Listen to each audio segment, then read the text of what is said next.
ఆంధ్రప్రదేశ్ రాష్ట్రంలో ఎటువంటి సమస్యలే లేవు. అంటే జరగడం లేదు. సమస్యల మీద మాట్లాడుకుంటే మరి వీటి మీద మాట్లాడితే దేని మీద చేయాలి?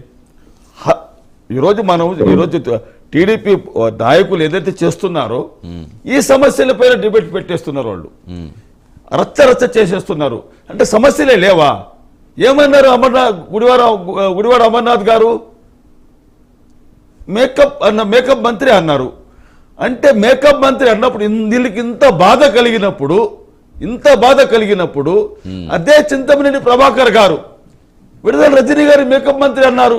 ఆ రోజు వీళ్ళందరికీ ఎందుకు కోపం రాలే? ఆమె మహిళ కాదా?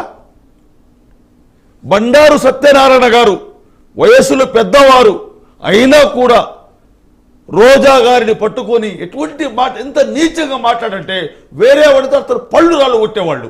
ఒక్క నిమిషం, అలా కాదు మొయినుద్దీన్ గారు. సరే, మీరు అంటున్నారు, వాళ్ళు అన్నారు, మేము అంటున్నాం అంటే ఎంతవరకు కరెక్ట్? మొదటిది. రెండోది, సరే ఇంకా అన్నారు, అయిపోయింది, ఇష్యూ రేజ్ అయింది అనుకుందాం. ఇప్పుడు మరి ఇష్యూ రేజ్ చేయడానికి కాకపోతే ఆ మాట్లాడటం, విచారణ తర్వాత విచారణ జరిగిందని చెప్తే సరిపోతుంది కదా. కేవలం పొలిటికల్ సైటరే వేస్తాను అన్నదాంట్లో తప్పే ఉంది అంటే మళ్ళీ దాన్ని ఏ యాంగిల్లో చూడాలి? సార్, మామూలుగా జనరల్గా మేము మా స్టూడెంట్స్ మేము కూర్చోటం, స్నేహితులు అందరూ కూర్చున్నప్పుడు మేము కూర్చొచ్చిన బెంచ్ నుంచి కూర్చొచ్చారా అంటారు.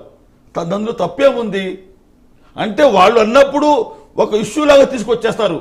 దాని ఇష్యూలాగా తీసుకొచ్చి రాష్ట్రంలో ఎటువంటి ఇబ్బందులు లేవు, ఎటువంటి హత్యలు జరగడం లేదు, ఎటువంటి మానభంగాలు జరగడం లేదు, ఎటువంటి సమస్యలే లేవు, అంత అభివృద్ధి అని ఈ విధంగా ఈరోజు టీడీపీ వారు చేయడము ఇంతకంటే హాస్యాస్పదము, ఇంతకంటే నిస్సిగ్గుగైనటువంటి విషయం ఇంకొకటి లేదు సార్.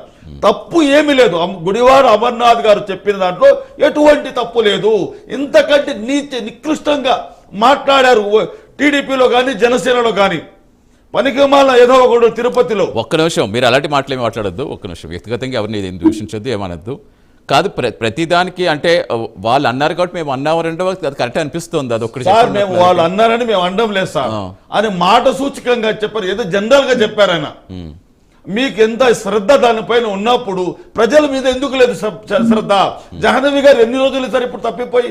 ఇంతవరకు అమ్మాయి దొరికిందా? ఎందుకు దొరకలేదు? సుగాలి ప్రీతి మీద మేము ఈరోజు గొంతు చిచ్చుకుని మాట్లాడిన వాళ్ళు ఈ రోజు ఎందుకు మాట్లాడడం లేదు అంటే 2018లో 2019లో అమ్మాయి ఏదైతే ప్రూఫ్స్ ఉన్నాయో ఆ ప్రూఫ్స్ అన్ని చెడగొట్టేశారన్నారు. ప్రూఫ్స్ చెడగొట్టేస్తే మర్డర్ జరిగింది 6/9/2017లో ప్రభుత్వం, టీడీపీ ప్రభుత్వము. 2019 తర్వాత వైఎస్ఆర్సీ ప్రభుత్వం.